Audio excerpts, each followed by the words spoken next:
Bonjour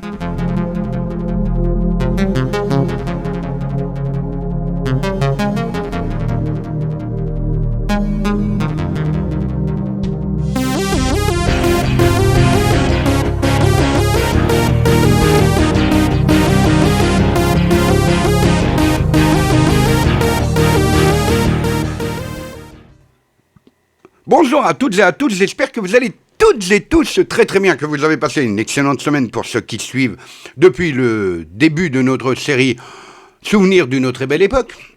Alors bien entendu, c'est aussi pour ceux qui suivent le Bistrot du Rire depuis le début, principalement le début de cette semaine, et bien entendu le Jukebox de l'été, et très prochainement, le retour de l'histoire des marques de matériel agricole. Alors, je sais que vous êtes nombreux à attendre, mais en attendant, on se retrouve aujourd'hui pour le dernier volet de notre série Souvenirs d'une autre et belle époque. Bon, c'est vrai qu'on a commencé au début de l'été par 1960, et on a fini la semaine dernière en 1999, vous allez vous dire, bah, il va nous parler du nouveau millénaire. Oui et non, hein. Non. Du début du nouveau millénaire, bon, c'est vrai que 2000 a commencé, on va pouvoir dire, si on peut dire, sous les meilleurs augures, mais malheureusement, je vais vous parler d'une date que... je crois que beaucoup d'entre nous se souviennent de cette date. Je vais vous parler aujourd'hui, tout particulièrement du 11 septembre 2001. Oui, en effet, le 11 septembre 2001, bon, pour ma part, moi, j'étais parti faire du traitement de semences dans la Marne et en Seine-et-Marne. Ça faisait 48 heures que je n'avais pas dormi parce que il s'était passé des événements aussi pour un ami malheureusement qui avait subi un incendie ce week-end-là, c'est-à-dire le dimanche 9 septembre. Et donc moi, j'étais parti donc en traitement de semences, et bon, je rentrais justement pour commencer l'ensilage, en ayant mis quelqu'un à continuer, un salarié à continuer le traitement de semences par là-bas, et moi j'étais rentré pour l'ensilage. Bon, bien entendu, j'étais fatigué, et donc je m'étais assoupi dans mon canapé, quand mon épouse m'a réveillé en me disant regarde la télé,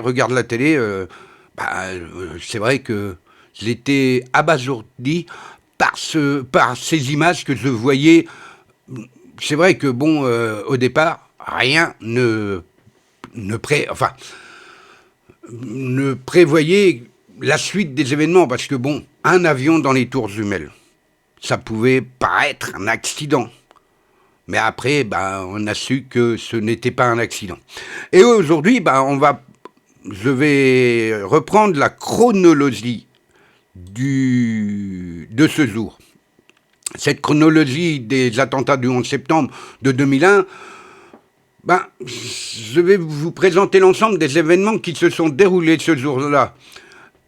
Bien entendu, cette vidéo, elle comprend les actions des terroristes, ainsi que les réactions de la défense aérienne et des membres du gouvernement fédéral des États-Unis. Vous vous doutez bien que les temps qui sont mentionnés correspondent à l'heure locale de New York UTC 4. Alors bon, en résumé, à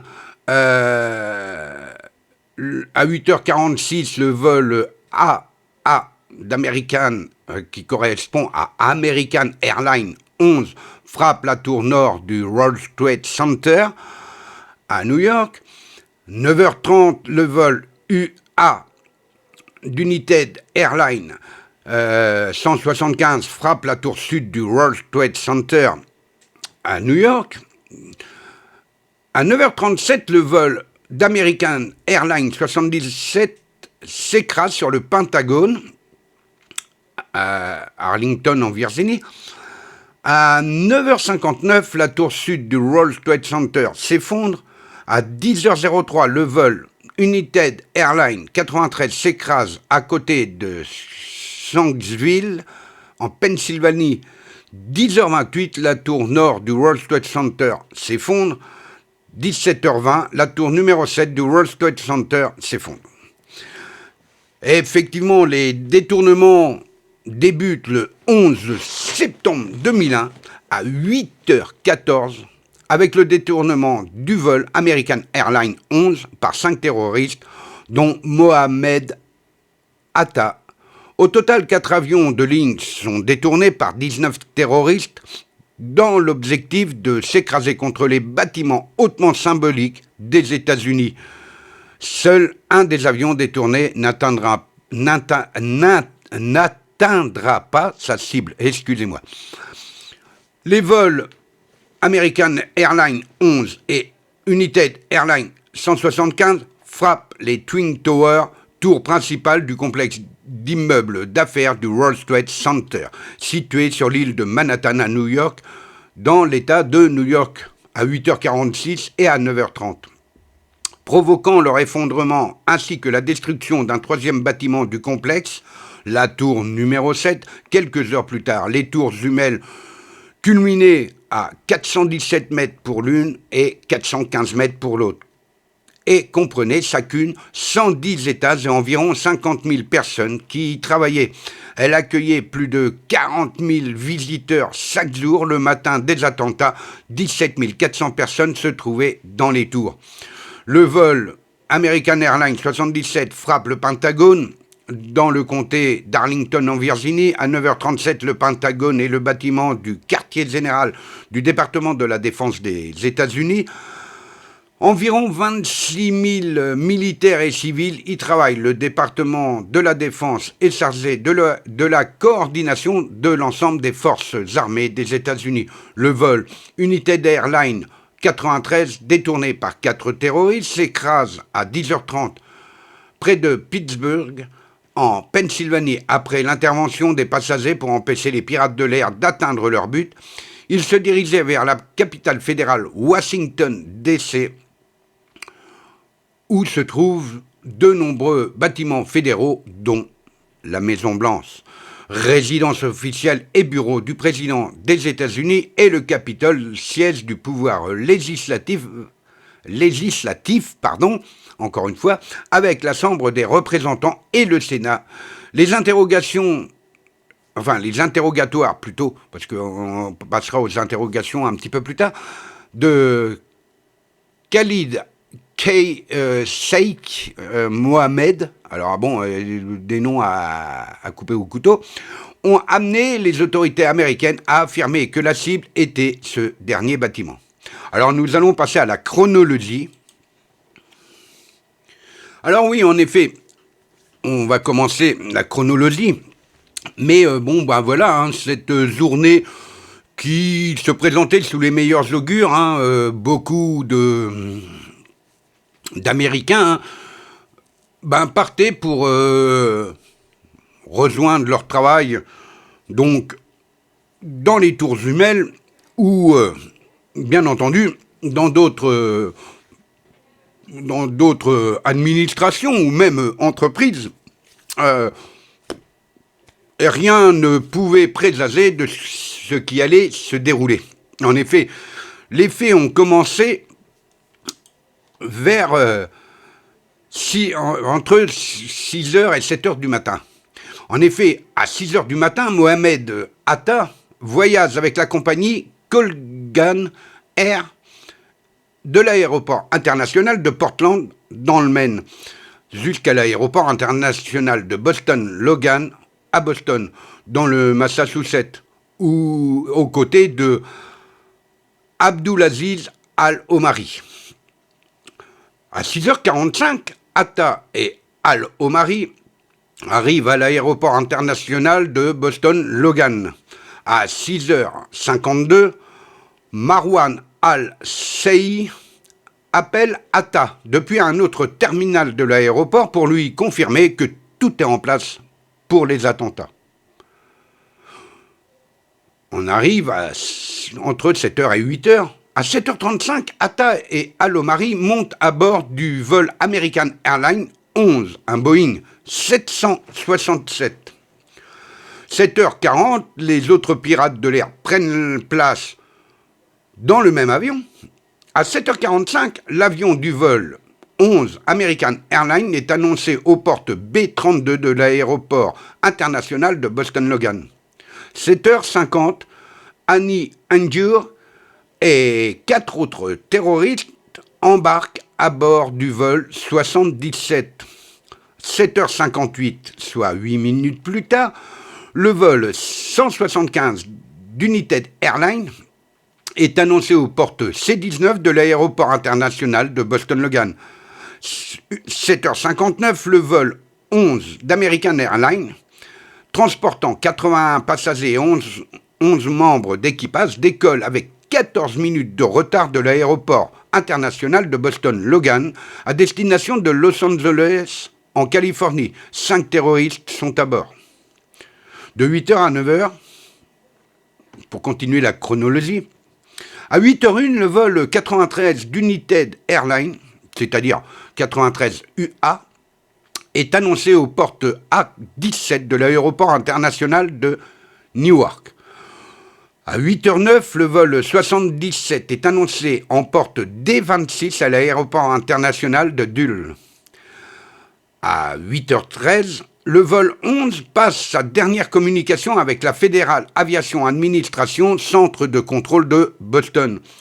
8h14, le vol 11 est piraté par Atta et ses complices. Walid et Wai al-Seri se lèvent de leurs sièges respectifs, les 2A et 2B, et poignardent 2 hôtesses de l'air. Atta se lève de son siège 8D et parvient à atteindre le cockpit, dont il prend le contrôle complet quelques minutes plus tard. 8h14, le vol United Airlines 175, un Boeing 767, transportant 56 passagers et 9 membres d'équipage, quitte l'aéroport international de Logan avec 14 minutes de retard. Il est également à destination de Los Angeles. 5 terroristes sont à bord. 5 minutes plus tard, 8h19, Betty Hong, hôtesse de l'air du vol 11, alerte American Airlines du détournement de l'avion. Le cockpit ne répond plus. Quelqu'un a été poignardé en business class. Et je pense qu'il y a du gaz lacrymogène. Nous ne pouvons pas respirer. Je ne sais pas. Je pense que nous sommes piratés. Elle parle ensuite de ses 2 collègues poignardés. 8h20, le vol American Airlines 77, un Boeing 757, transportant 58 passagers et 6 membres d'équipage, décolle avec 10 minutes de retard de l'aéroport international de Washington-Dulles à Dulles, en Virginie, pour Los Angeles. 5 pirates sont à bord. 8h20, les contrôleurs aériens de Boston entendent les voix des pirates venant de la radio du vol 11. Ils préviennent alors la Federal Aviation Administration que le vol 11 a probablement été détourné. 8h21, le transpondeur du vol 11 est coupé, mais l'avion reste sur les écrans radars. 8h24, une communication radio émane du vol 11. Nous avons des avions, restez calmes, tout ira bien, nous retournons à l'aéroport. Atta appuie par erreur sur le bouton de la radio alors qu'il veut probablement communiquer avec le reste de l'appareil. Quelques secondes après, Atta dit que personne ne bouge, tout ira bien. Si vous tentez quelques gestes, vous vous mettez vous-même en danger ainsi que l'avion. Restez calme.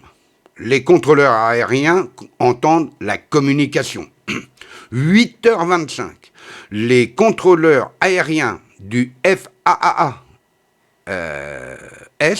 Boston Air Traffic Control Center, alertent d'autres centres de contrôle au sujet du vol 11. Mais le NORAD n'est pas encore alerté. À 8h26 et 30 secondes, le vol 11 fait un virage de 100 degrés vers le sud, et se dirige vers New York.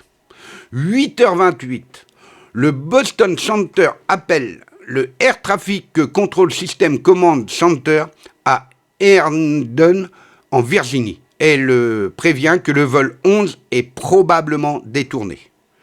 8h32, le Command Center prévient le centre d'opération au quartier général de la FAA du possible détournement. Le Command Center établit immédiatement une téléconférence entre le Boston Center et le New York Center et le Cleveland Center. 8h38, soit 6 minutes plus tard, 19 minutes après la première alerte, le Boston Center informe le Northeast Air Defense Sector, le NIDS, du NORAD, du détournement du vol 11. C'est la première information reçue par les militaires concernant le détournement du vol American Airlines 11. Les contrôleurs demandent une aide militaire pour intercepter le vol. Le NORAD décide d'envoyer 2 F-15 de l'Otis Air National Guard Base, située à Falmouth, au Massachusetts, à 246 km de Manhattan, pour intercepter le vol 11. 8h42, le vol United Airlines 93 décolle avec 41 minutes de retard à cause du trafic matinal assez dense de l'aéroport international de Newark Liberty au New Jersey. Il a pour destination San Francisco. 8h45, le détournement commence à bord du vol 175. Marwan al-Saï, aidé par 4 autres terroristes, prend les commandes de l'avion. 8h46, le vol 11 American Airlines percute la face nord de la tour nord du World Trade Center 1, ou WTC 1, si vous préférez, à la vitesse de 790 km/h. L'impact se situe au niveau des étages 94 et 98. L'explosion a lieu 27 minutes après le début du détournement et 8 minutes après que le NORAD ait informé. Plus de 300 personnes meurent sur le coup. 8h50, le personnel du NIDS recherche encore l'appareil qui a déjà percuté le WTC 1, ou World Trade Center 1. À 8h51, ou 51 si vous préférez, un contrôleur aérien informe le New York Center que le vol 175 a changé 4 minutes plus tôt le code de son transpondeur à 2 reprises et qu'il tente de contacter les pilotes. 8h52, les 2 F-15 décollent d'Otis Air National Guard Base. Les pilotes demandent au NIDS l'endroit où se trouve le vol 11. 8h53, le vol 77 est détourné par 5 terroristes. À 8h55, le contrôleur aérien prévient le New York Center que le vol 175 est détourné au même moment, alors que le président George W. Bush est à l'école élémentaire Emma E. Booker, Sarasota, en Floride, dans le cadre d'une visite prévue pour promouvoir l'éducation et la politique gouvernementale sur l'administration scolaire. Son conseiller présidentiel, Karl Rove, lui annonce qu'un petit bimoteur s'est écrasé dans le World Trade Center. Comme par hasard, personne n'a l'air d'être au courant de ce qui se passe. C'est à 8h56 que le transpondeur du vol 77 est coupé. L'appareil disparaît du radar d'Indianapolis Center. Entre 9h et 10h, à 9h, l'Indianapolis Center informe les agences de la disparition du vol 77. 9h20, 9h02, excusez-moi. Le FAA New York Center prévient le Air Traffic Control System Command Center à Herndon, en Virginie, du détournement du vol 175. 9h03, le vol United Airlines 175 percute le côté sud de la tour sud World Trade Center 2 ou WTC 2 du World Trade Center à 950 km/h au niveau des étages 78 et 84. Plus de 200 personnes trouvent la mort sur le coup. Au même moment, la FAA New York Center prévient le NIDS du détournement du vol. 9h05, le New York Center ferme son espace aérien. Au même moment, le chef de cabinet de la Maison-Blanche, Andrew Cards, informe le président George W. Bush de la deuxième explosion. Un deuxième avion vient de frapper l'autre tour et l'Amérique est attaquée, lui dit-il. Enfin, Andrew Card dit à George W. Bush. 9h09, le FAA Regional Center est prévenu de la disparition du vol 77. 9h20, le quartier général du FBI à Washington, une équipe de 250 agents commence à enquêter sur les attentats. Ils examinent les listes des passagers des vols détournés et font le lien entre certains noms et Al-Qaïda. Et oui, c'est là qu'on commence à s'apercevoir de cette horreur. 9h25, le quartier général du FAA est prévenu du détournement du vol 77, soit 27 minutes après sa disparition. Au même moment, les deux chasseurs F-15 d'Otis Air Base arrivent au-dessus de New York. À la Maison-Blanche, une vidéoconférence est tenue sur la situation Rome par Richard Clark, le coordinateur national pour la sécurité, la protection des infrastructures et le contre-terrorisme. La CIA, le FBI et le département de l'État, de la justice et de la défense ainsi que la FAA sont en ligne. À 9h29, Bush fait un discours à l'école élémentaire Booker devant les élèves et les journalistes. Il déclare : « Aujourd'hui, nous vivons une tragédie nationale. 2 avions se sont écrasés dans le World Trade Center, s'apparentant à une attaque terroriste contre notre pays. » C'est ce qu'annonce George W. Bush.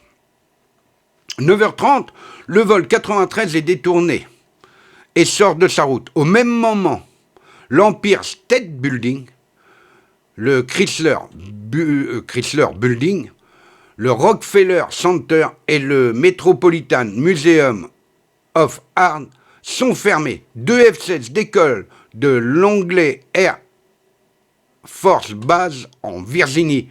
9h33, la tour de contrôle constate que le vol 77 a changé de direction et se rapproche de l'aéroport international de Ronald Reagan.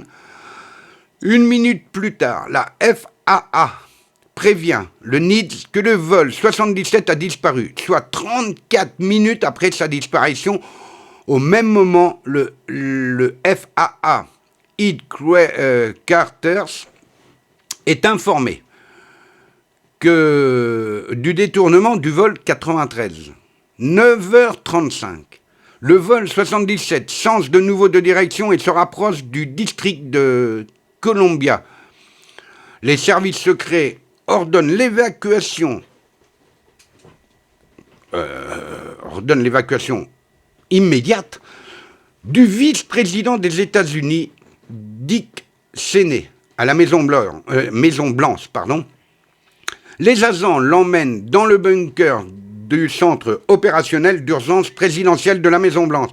9h37, le vol 77 American Airlines percute la façade ouest du Pentagone à 850 km/h, soit 37 minutes après sa disparition des radars. Le QG de la FAA n'est prévenu du détournement que 12 minutes avant le crash et le NIDS 3 minutes avant. 8h38, Steve O'Brien, pilote d'un avion cargo Lockheed C-130 Hercule non armé de la National Guard, rapporte à la tour de contrôle de l'aéroport Reagan, il semble que l'avion se soit écrasé sur le Pentagone, monsieur. 9h43, la Maison-Blanche et le Capitole sont évacués et fermés en urgence. 9h45, l'espace aérien des États-Unis est fermé, aucun avion civil n'est autorisé à décoller et tous les avions en vol doivent atterrir sur l'aéroport le plus proche dès que possible. Tous les vols internationaux à destination des États-Unis sont redirigés vers le Canada. Le ministère des Transports déclenche l'opération Ruban Jaune. 9h49, le FAA Command Center suggère au quartier général de la FAA de demander un appui militaire pour le vol 93. 9h50, George Tenet, directeur de la Central Intelligence Agency, ordonne l'évacuation du quartier général de la CIA à Langley. 9h52, la National Security Agency intercepte une communication entre un associé d'Oussama Ben Laden en Afghanistan et une personne en Géorgie, déclarant qu'il a entendu une bonne nouvelle et que d'autres cibles seront touchées.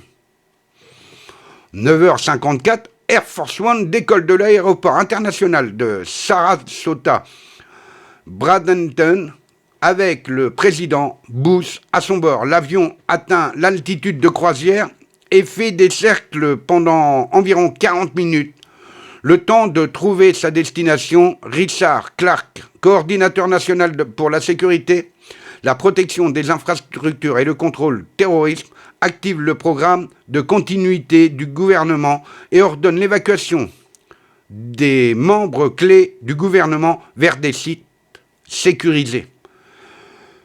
9h57, les passagers du vol 93 se révoltent contre les terroristes.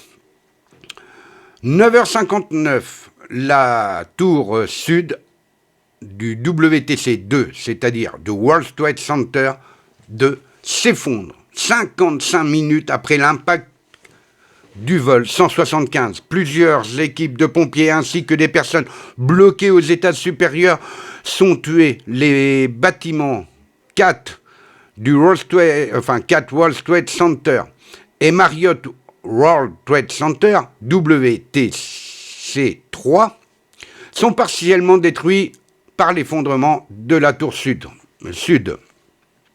De 10 à 11 heures. À 10h03, le vol United Airlines s'écrase près de Shanksville, au sud de Pittsburgh, dans le comté de Somerset, en Pennsylvanie, à 933 km/h. Il était à 20 minutes de vol de Washington DC. L'écrasement se produit 29 minutes après que la FAA ait informé du détournement. La FAA n'a jamais informé le NORAD du vol 93, qui est prévenu 4 minutes plus tard. Le NITS ne localisera jamais le vol 93 qui s'est déjà écrasé, malheureusement. À ce moment-là, les 19 terroristes sont morts dans les 4 différentes explosions. La série d'attentats a duré moins de 2 heures. 1h44 se sont écoulées entre le premier détournement et le dernier, et 1h27 entre le premier et le dernier écrasement. 10h07, le Cleveland Center prévient le NITS du détournement du vol 93. 10h08, le Air Traffic Control System Command Center rapporte à la FAA Headquarters que le vol 93 s'est peut-être écrasé près de Johnstown. en Pennsylvanie. 10h13, le siège des Nations Unies à New York est évacué. 10h20, le président Bush, à bord de Air Force One, annonce au vice-président qu'il a l'autorisation d'abattre un avion si cela est nécessaire. 10h28, la tour nord du World Trade Center, c'est-à-dire WTC 1, s'effondre après 102 minutes d'incendie à la suite de l'impact du vol American Airlines 11. C'est-à-dire que, pour dire que les personnes qui étaient dans les tours gemelles ont vu cette horreur, et bien entendu ceux qui ont été bloqués et puis qui ne trouvaient aucune issue de secours pour pouvoir évacuer les tours jumelles, que ça soit l'une ou l'autre, vivre pendant 102 minutes vous imaginez cette horreur? Enfin, bon, malheureusement, ces personnes sont mortes et elles ne sont plus là pour pouvoir nous évoquer et nous rappeler cette horreur. Mais voilà, moi, voilà, moi, même encore à l'heure actuelle, 24 ans après, ça me prend encore aux tripes, si je puis m'exprimer ainsi. Et donc, à 10h31, le NORAD communique au NITS l'ordre de tir du vice-président. 10h35, Air Force One prend la direction de Barksdale Air Force Base à Shreveport, en Louisiane. Alors, excusez-moi pour ma prononciation, c'est pas toujours facile, je le reconnais. Donc, 10h53, le département de la Défense des États-Unis met l'armée en état d'alerte maximale. La DEFCON 3 est déclenchée pour la première fois depuis 1973. De 11h à midi, 11h18, American Airlines confirme la perte de ses 2 avions. À 11h59, United Airlines confirme également à son tour la perte de ses 2 avions. De midi à 13h, à midi, le président George W. Bush arrive à Barksdale Air Force Base en Louisiane. 12h15, plus aucun vol commercial ou privé ne survole les États-Unis. De 13 à 14h, 13h04, George W. Bush met l'armée américaine en alerte et déclenche le FPCON Delta. Il quitte Barksdale Air Force Base pour rejoindre un bunker SAC dans le Nebraska. De 14 à 15h, 15h50, le président Bush arrive à Offutt Air Force Base au Nebraska, c'est-à-dire, bien entendu, comme je vous le disais, il convoque le Conseil national de sécurité et une téléconférence depuis le bunker d'United States Strategic Command, dont vous pouvez voir sur les photos. Le vice-président dit que c'est né au Presidential Emergency Operation Center, centre opérationnel d'urgence présidentielle. Là, la téléconférence du président George W. Bush à bord d'Air Force One à Offutt AFB, et le président George W. Bush à bord d'Air Force One au téléphone avec le vice-président Dick Cheney. De 15h à 16h, 15h30, le chef des pompiers du FDNY, Fédéral Département New-Yorkais, ou Fire Département New-Yorkais, enfin bon, ordonne l'évacuation de l'immeuble WTC7 à la suite de son instabilité.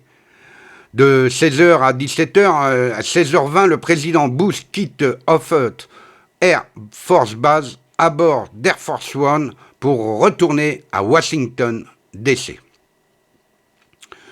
De 17 à 18h, 17h20, la tour numéro 7 du World Trade Center, c'est-à-dire la WTC 7, du World Trade Center s'effondre à son tour, 7 heures après la chute des tours jumelles. Cet immeuble de 47 étages a subi des dommages lors de l'effondrement de ces dernières, provoquant notamment des incendies. De 18 à 19h, à 18h54, le président des États-Unis d'Amérique, George W. Bush, arrive à la Maison-Blanche. Comme vous pouvez le voir sur les photos, le président George W. Bush arrive à la Maison-Blanche. Le président, sur cette autre photo, de retour à la Maison-Blanche. De 20h à 21h, 20h30, le président des États-Unis d'Amérique, George W. Bush, s'adresse au peuple américain depuis le bureau ovale, comme vous pouvez le voir sur cette photo. Ces actes meurtriers à grande échelle étaient destinés à effrayer notre nation en la plongeant dans le chaos et le repli. Mais ils ont échoué. Notre pays est fort. Un grand peuple se lève pour défendre une grande nation. Les attentats terroristes peuvent secouer les fondations de nos immeubles les plus hauts, mais ne peuvent pas ébranler les fondations de l'Amérique. Ces attaques brisent l'acier, mais ne peuvent entamer l'acier de la détermination. L'Amérique, ses amis et alliés se joignent à tous ceux qui veulent la paix et la sécurité dans le monde. Et nous sommes unis pour gagner la guerre contre le terrorisme. C'est ce que déclare George W. Bush le 11 septembre 2001. De 21h à 22h, 21h, le président Bush réunit le National Security Council, Conseil de sécurité nationale. De 23h à minuit, à 23h30, avant de se coucher, le président Bush écrit dans son journal « Le Pearl Harbor du XXIe siècle a eu lieu aujourd'hui. Nous pensons que c'est Oussama Ben Laden. » La vague des attentats conduits par 19 terroristes le matin du 11 septembre 2001 sur le territoire américain a fait près de 3000 victimes et plus de 6000 blessés. Comme vous pouvez le voir sur la photo, le président Bush, en réunion avec le National Security Council, bien entendu. La série des attentats dure moins de 2 heures. Le premier détournement, en effet, a commencé à 8h14 avec le vol AA-11 et le dernier, le vol UA-93, c'est-à-dire que pour le 11, c'est American Airlines, pour le vol 93, c'est United Airlines, se termine à 10h30, soit 109 minutes plus tard. Chacun des différents détournements a duré entre 18 et 44 minutes. En effet, le vol American Airlines 11 décolle à 7h59, début du détournement 15 minutes plus tard, le transpondeur est coupé à 8h21, la FAA est avertie à 8h32, le NORAD averti à 8h38 et le crash à 8h46, soit une durée de détournement de 32 minutes pour le vol American Airlines 11. Pour le vol United Airlines 175, le décollage s'effectue à 8h14, le début du détournement 31 minutes plus tard à 8h45, le transpondeur est coupé à 8h47, la FAA avertit à 9h02, le NORAD avertit à 9h03, le crash a lieu à 9h03, soit 18 minutes après le décollage. Le vol American Airlines 77, dont le décollage s'effectue à 8h20. Le début du détournement, 33 minutes plus tard, c'est-à-dire 8h53. Le transpondeur est coupé 3 minutes plus tard, à 8h56. La FAA est avertie à 9h25, soit près de 29 minutes plus tard. Le NORAD à 9h34, soit 9 minutes plus tard. Le crash a lieu à 9h37, soit 44 minutes, la durée du détournement. Le vol United Airlines 93 décolle à 8h42. Le début du détournement commence à 9h28. Le transpondeur est coupé à 9h41. La FAA avertit à 9h34. Le NORAD avertit à 10h07. Le crash a lieu à 10h03, soit 35 minutes après le décollage. En effet, pour résumer cette tragique journée quand même, parce que bon,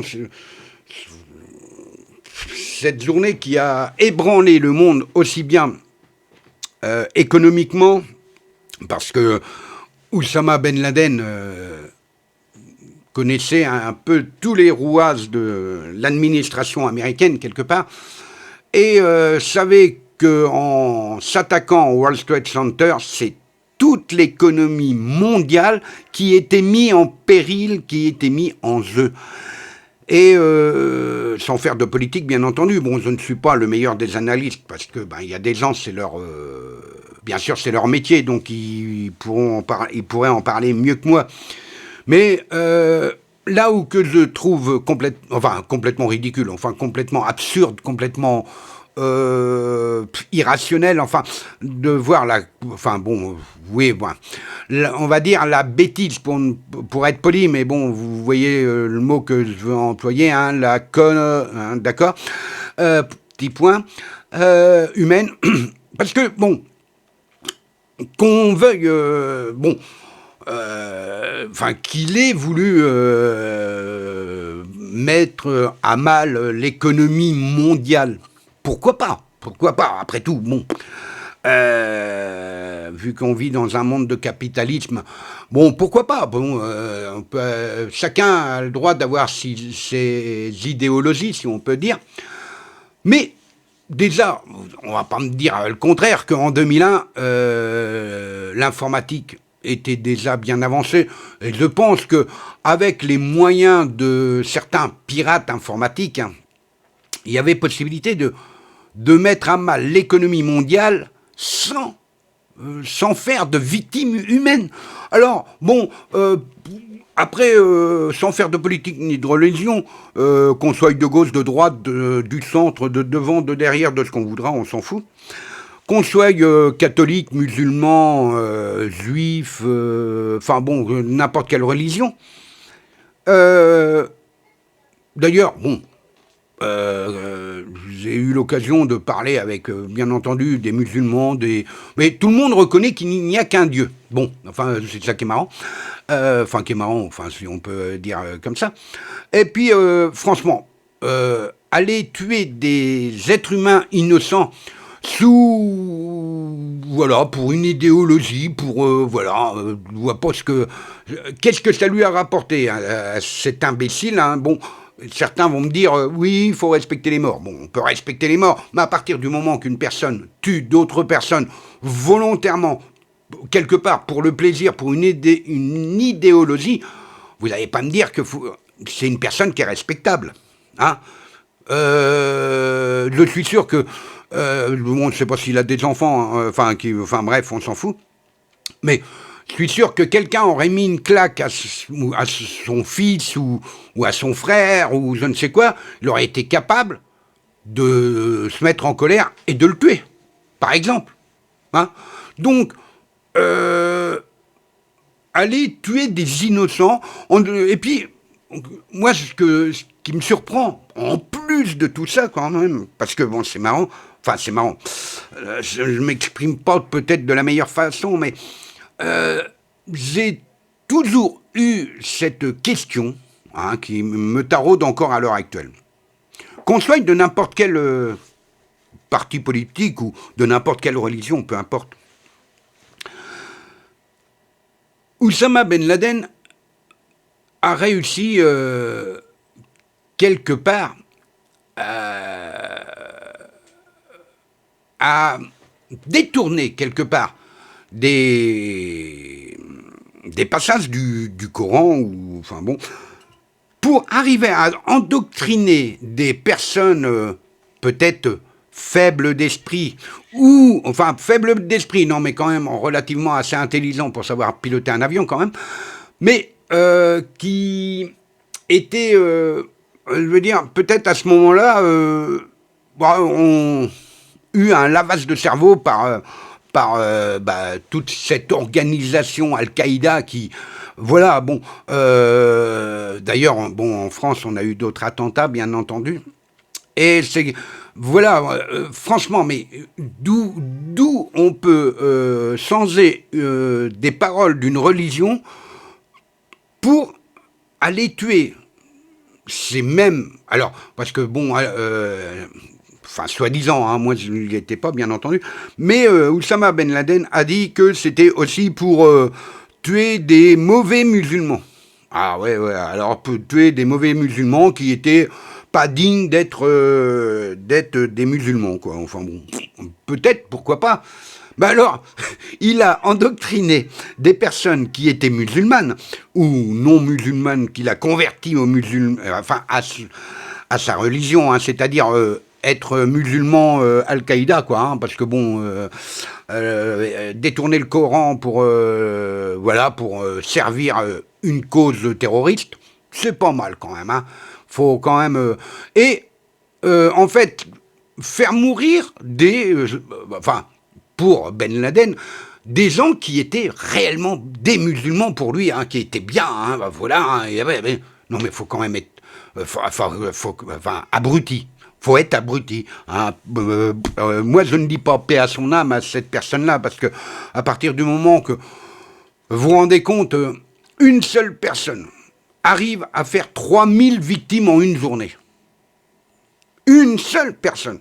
C'est-à-dire, c'est pas une armée, c'est pas une bombe nucléaire, c'est pas un État, c'est pas une guerre entre deux pays, c'est pas avec des moyens terrestres, des moyens, enfin des bombardements, vous vous rendez compte?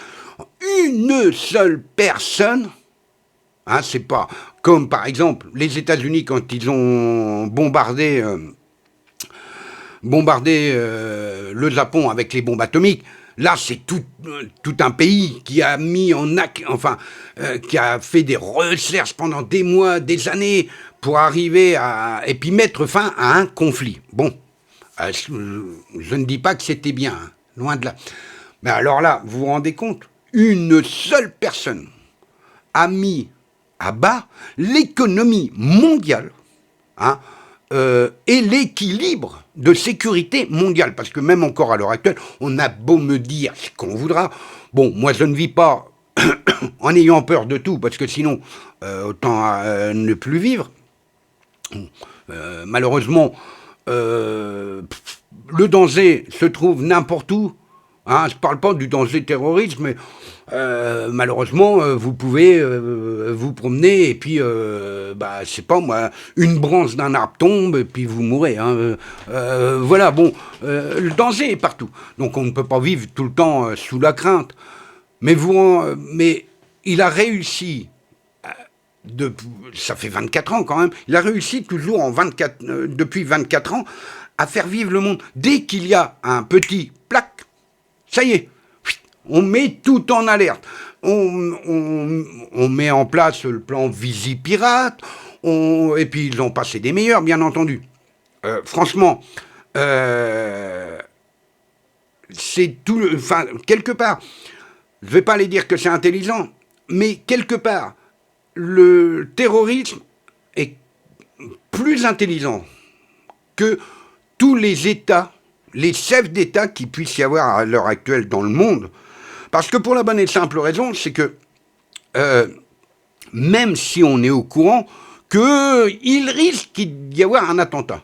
Bon, on va pas mettre en alerte, hein. Une fois que l'attentat est fait, c'est là qu'on déclenche le plan Vigipirate, mais il y a déjà eu des morts.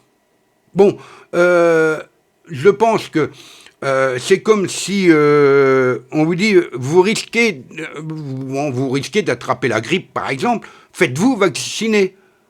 Hein, vous aurez la grippe, mais ça sera moins fort. Bon, déjà, vous vous faites vacciner, et puis si vous êtes un peu malade, bon, vous vous soignez. Mais c'est pas une fois que on sait que les gens sont prêts à mourir. Ah ben oui, ouais. Ils sont morts. Bon vous les vaccinez contre la grippe, hein, quand même. Ça ne sert plus à rien. Ça ne sert plus à rien. Hein. Et puis vous allez avoir les gares, les aéroports, autour des écoles. Enfin, les coins stratégiques, hein, principaux, qui vont être protégés. Bien entendu, je ne dis pas que c'est mal. Mais enfin, les terroristes ne sont pas plus cons que d'autres, quand même. Hein. Ils vont trouver... Ils n'ont qu'à aller, malheureusement, dans un centre commercial, ou je ne sais où, hein, ou en centre-ville, ou n'importe quoi, ou même, comme on a pu le voir, hein, dans des...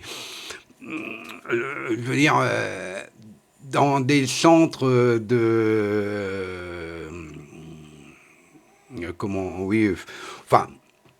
des centres d'information, que ça soit journalistique ou autre, et puis de faire des victimes. Ils n'ont qu'à aller dans un centre commercial à l'heure de pointe où tout le monde, ou même au week-end où tout le monde va être en train de faire ses courses. Alors, effectivement, vous allez peut-être avoir 5-6 militaires ou une quinzaine de militaires avec des fusils mitrailleurs qui vont être là, qui vont se promener quelque part. Ils se promènent, hein, ils vont pas non plus arrêter tout le monde. Puis au bout du compte, eux vont passer, parce que ils vont passer comme monsieur et madame tout le monde, hein, c'est nous, voilà. À qui on donnerait le bon Dieu sans confession, et puis ils vont faire des centaines de victimes. Donc, voilà, quoi, c'est ce qui s'est passé un petit peu malheureusement, pour ce jour dramatique qui a marqué, encore une fois, le monde par cette atrocité. En dehors du fait qu'il y ait eu cette atrocité, il y a eu le fait que ça s'est passé tellement vite. Ça s'est passé... Voilà. S'il n'y avait eu que les victimes, malheureusement, paix à leur âme, mais les victimes des avions, bon, pourquoi pas? Enfin bon, quoique c'est inadmissible, mais bon. Mais en dehors de ça, ça a touché des victimes quelque part qui n'avaient rien à voir avec Al-Qaïda, avec être musulman ou catholique ou ce qu'on voudra, de diverses religions, de diverses opinions politiques, qui étaient là pour travailler. Qu'est-ce qu'ils ont... Personne n'avait rien fait. Cet abruti, quoi. L'autre... même pas un illuminé, un branquignol, ce mec-là. J'espère que... je ne sais pas s'il y a un paradis ou un enfer, parce que bon, je vous dirai ça une fois qu'il serait mort. Enfin bon, c'est plaisant, quelque part, mais je veux dire que lui, franchement, franchement, j'ai aucun respect pour cette personne-là. J'ai du respect envers... je ne suis pas raciste, hein, parce que pour moi, tous les hommes sont égaux, qu'on soit blanc, noir, jaune, vert, je m'en fous, de n'importe quelle religion, de n'importe quel parti politique. Le sang qui coule dans nos veines reste le même pour tout être humain, de n'importe quelle nationalité. Par contre, la connerie, elle, est internationale. Ça, excusez-moi, mais là, je peux être raciste envers les cons, hein, parce que des cons, un con, c'est un con. Hein, voilà, hein, mais bon, la connerie n'a pas de nationalité ni de couleur. Hein, c'est marrant, ça. Alors, des cons, il y en a partout. Bon, peut-être moi le premier, pour certains hein, qui vont regarder la vidéo, vont se dire, lui, c'est un con. Bon, tant mieux. Qu'est-ce que vous voulez que j'y fasse? C'est comme ça. Mais franchement, voilà, hein, moi, c'est ma petite vision des choses. tout ce que j'espère, c'est que une telle atrocité ne se reproduise jamais. Hein. Parce que les attentats du 11 septembre sont 3 attentats suicides qui ont été perpétrés aux États-Unis, quand même par 19 pirates de l'air et organisés par de nombreux membres du réseau islamique, Al-Qaïda. Hein. Bon, le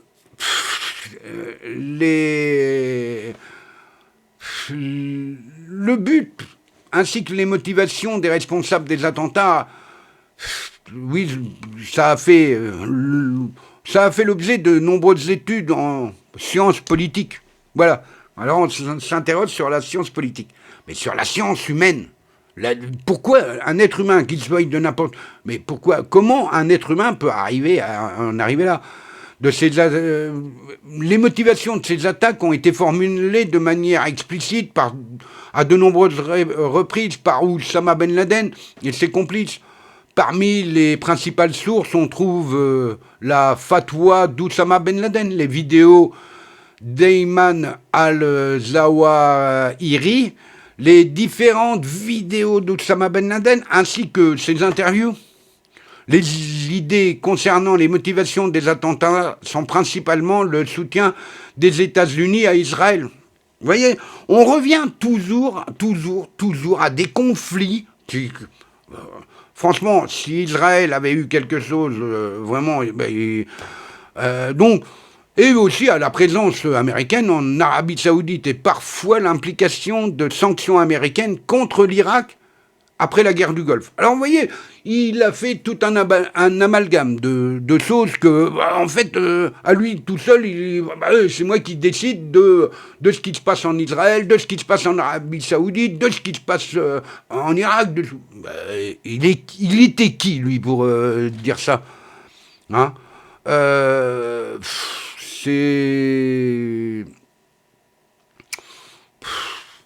C'est vrai que c'est pas évident à comprendre. Mais bon, faut reconnaître que dans un contexte...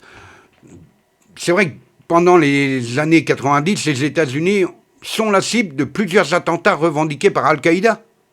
L'attentat du World Trade Center de 1993, l'attentat des tours de Khobar le 25 juin 1996, ou d'Aran en Arabie Saoudite, tuant 19 Américains, les attentats des ambassades américaines en Afrique, le 7 août 1998 à Nairobi, au Kenya, ou à Dar es Salaam en Tanzanie. En décembre 1999, les services de police jordaniens arrêtent une quinzaine d'individus soupçonnés de préparer des attentats de grande envergure à l'occasion du nouveau millénaire le 1er janvier 2000.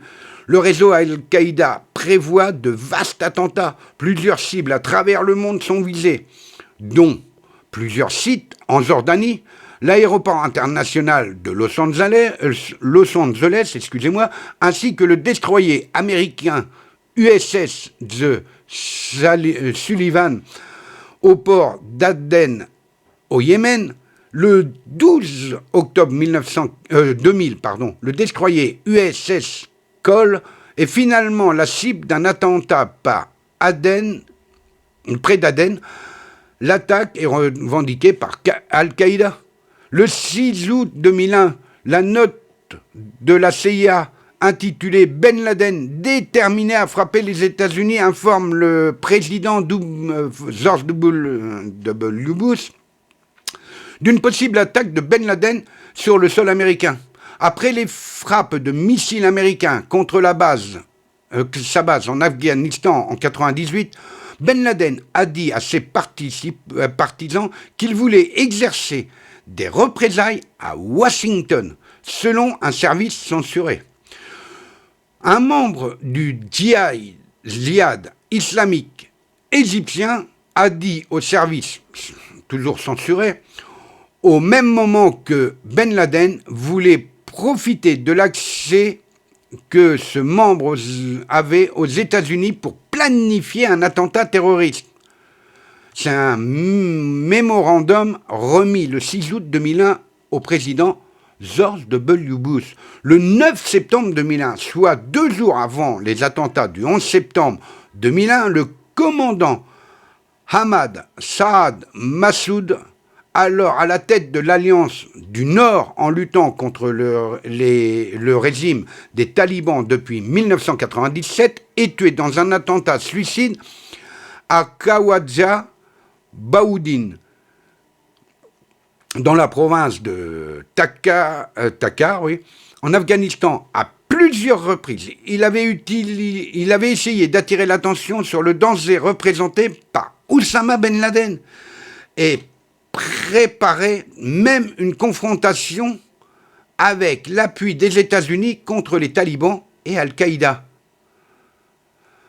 Avant les attentats, Ben Laden publie un certain nombre quand même de menaces publiques contre l'Amérique et ses alliés, y compris 2 fatwas, citant le soutien américain en Israël, dans sa guerre contre le Liban et l'occupation de la Palestine depuis les attentats.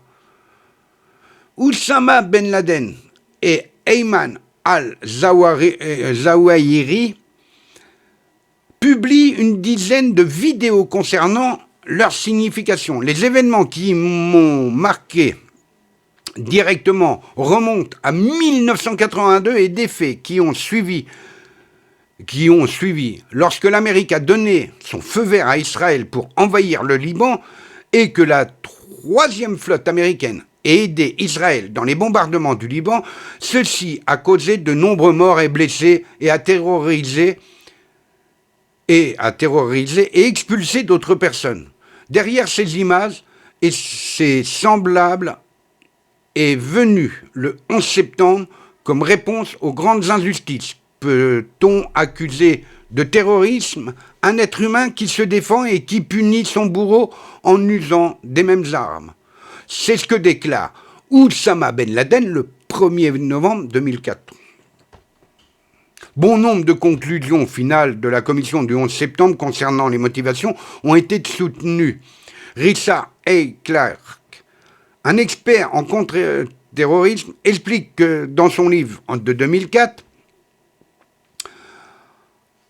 Against All Enemy, que la politique étrangère américaine, avec le face-à-face avec Moscou en Afghanistan, le déploiement des troupes américaines dans le Golfe Persique et la consolidation d'Israël en tant que base pour un flanc sud contre les soviétiques, a renforcé les motivations d'Al-Qaïda. Certains, comme Jason Burke, correspondant à l'étranger de The Observer, mettent l'accent sur un aspect plus politique des motivations en précisant que Ben Laden est un militant ayant un sens très clair de ce qu'il veut et comment il espère y parvenir. Ces moyens peuvent être bien en dehors des normes de l'activité politique, mais son ordre du jour est simplement politique.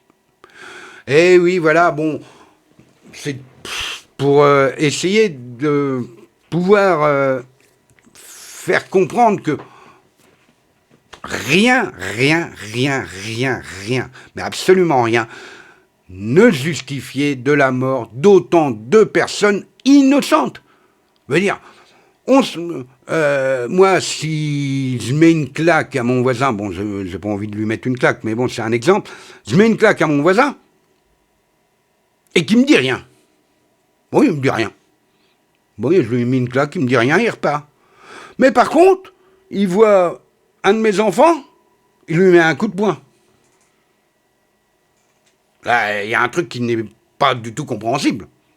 Hein, vous voyez un peu où je veux en venir, c'est que au lieu de s'en prendre directement, hein, éventuellement, verbalement, ou de faire, par exemple, je sais pas moi, faire péter une centrale électrique où personne ne travaille, pour dire, vous voyez ce qu'on est capable de faire. Hein, on peut vous faire péter toute votre centrale électrique. Voilà. Bon, pourquoi pas? Parce que bon, économiquement et politiquement, oui, bon, on pourrait y avoir un sens. Mais s'en prendre à des innocents qui n'ont rien fait, mais c'est complètement débile. Mais alors, d'une débilité, mais monumentale. Hein. Alors lui, je ne sais pas si, ouais, ouais, je ne sais pas s'il y a possibilité d'être plus con. Pour employer le terme exact, parce que là, franchement, il y a un moment où il faut dire les choses telles qu'elles sont. Enfin, voilà, toujours est-il, pourquoi je suis toujours révolté quand je vois autant d'inhumanité dans certaines personnes,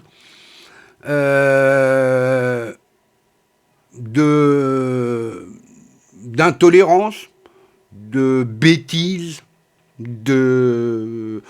Alors, encore une fois, je ne fais ni politique, je ne parle pas de religion. Franchement, où la politique peut amener la haine, parce que bon, la haine vient de la politique, hein, la politique est faite par des êtres humains, donc la haine de certains politiciens, qui se disent politiciens, parce que bon, ou de certains fanatiques sous, on va dire, l'image d'une religion, quelle qu'elle soit. Ouais, enfin bon, moi personnellement, voilà, quand l'être humain aura compris que, au lieu de se tirer dans les fesses, pour être encore une fois poli, les uns les autres, hein, d'être envieux, d'être jaloux, de vouloir plus que son voisin, au détriment de sa propre vie, quoi, hein, parce que des fois, il y en a, par jalousie, hein, le voisin, il a acheté la dernière Peugeot. Ah bah moi, je vais faire mieux. Je vais acheter la dernière Mercedes, qui coûte peut-être le double, mais ça va faire mieux. Hein. Je suis mieux que mon voisin. Par contre, à la fin du mois, on mange du pain sec, hein, et du pain dur, hein. Bon, parce que, faut la payer, la Mercedes. Ah bah oui, d'être envieux, de vouloir plus que les autres, d'être mieux que les autres, bah, ça a un coût, ça se paye, bah oui. Alors, voilà, si le voisin, il a les moyens de s'acheter la nouvelle Peugeot, tant mieux pour lui. Moi, si j'ai pas les moyens de m'acheter la dernière Mercedes parce que j'en aurais envie, bah, je vais pas aller voir mon banquier et lui dire, je vais emprunter 50 000 euros pour acheter la nouvelle Mercedes. Hein. Non, je m'en fous, je roulerai en 2 chevaux, et puis c'est tout. Sauf qu'à la fin du mois, j'ai à manger sur ma table, et j'ai à manger à donner à mes enfants. Ah bah oui, le luxe a un prix. Si on a les moyens de se payer du luxe, tant mieux. Je n'envie pas ceux qui y arrivent. Tant mieux pour eux s'ils ont les moyens. Bah oui, voilà. Mais moi, je ne vais pas aller mettre ma famille en péril, ni moi-même, pour dire je vais faire mieux qu'eux. Sauf qu'eux, ils ont les moyens, moi, je vais être obligé d'emprunter. Et au bout d'un moment, si je ne peux pas rembourser, je n'aurai plus rien du tout.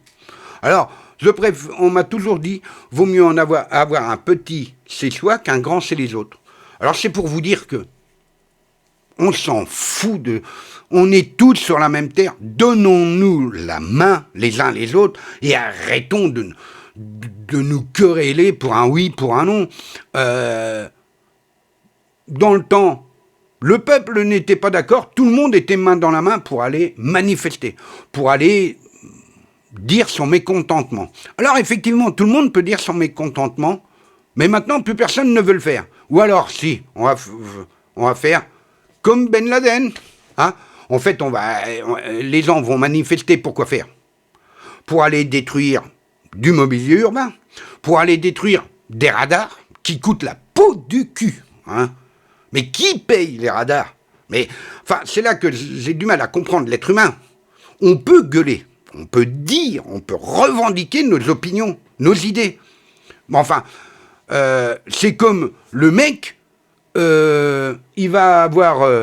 je sais pas, sa voiture crève, il va la détruire. Parce qu'il est pas content. Ah bah non, je suis pas content, ma voiture a crevé. Il va pas chercher Ah non, bah, et puis ils font ci, hein, les fabricants, hein, ils mettent plus de roue de secours, hein, ils bousillent la voiture. Ouais, d'accord, ouais, bon, c'est une idée. Bah non, non, non, bah on appelle le dépanneur et puis on fait réparer la roue, puis tout simplement. Mais que là, on détruit du mobilier urbain, hein, on détruit, encore une fois, des radars qui coûtent la peau du cul, on détruit des préfectures, on détruit ou on dégrade. Mais non, non, non, non, non, non, non, là je ne suis pas d'accord. On peut gueuler, on peut, encore une fois, faire part de son mécontentement, sans pour ça aller détruire des choses qui, je veux dire, que nous payons. On paye chaque jour ces trucs qui, pour moi, ne servent à rien. Vaudrait peut-être mieux avoir plus de gendarmes sur le bord des routes que des radars qui ne servent à rien du tout, mis à part à faire rentrer du pognon dans les caisses de l'État. Mais bon, c'est ça qui est marrant, parce que ça fait rentrer du pognon dans les caisses de l'État, mais on le dépense. Alors, vous vous faites flasher par un radar, vous gueulez. Bon, en même temps, vous saviez qu'il était là, donc vous aviez qu'à ralentir. Bon, enfin bref. Mais vous gueulez. Mais en même temps, vous allez aller couper le radar. Mais non seulement vous avez été verbalisé, mais non seulement on va, sur vos impôts, on va vous dire, on augmente les impôts. Bah oui, mais il faut bien les payer, les radars. Donc, vous voyez, c'est un peu le système de ce qui s'est passé le 11 septembre. C'est-à-dire que cet abruti d'Oussama Ben Laden a été tué des innocents et détruire des infrastructures, et puis, enfin, pour mettre à bas une chose, enfin, et mettre, dire, oui, voilà, c'est pour ceci, c'est pour cela, c'est pour patati, c'est pour patata. Les gens qui travaillaient au World Trade Center n'y étaient pour rien. Mais strictement pour rien. Alors, voilà, bon, voilà ma réflexion. Bon, c'est peut-être pas la meilleure, c'est un fait certain. Mais s'il vous plaît, hein, je sais que beaucoup d'entre vous pourront reconnaître que vaut peut-être mieux la paix que la guerre, parce que de toute façon, la haine, la jalousie, être envieux n'apporte que du malheur et non du bonheur. Je ne suis pas prêtre, hein, je ne suis pas curé, je ne suis voilà, je ne représente aucune religion ni aucun parti politique. Pour moi, je représente l'humanité et ce que j'inculque à mes enfants, d'être respectueux, d'être poli, d'aider son prochain, hein, même si des fois on pourrait dire il ne le mérite pas d'être aidé. Ben tant pis. Au moins, on a une image de soi positive et non une image de soi négative. Commençons déjà par nous regarder les uns les autres. Voilà la conclusion de cette vidéo.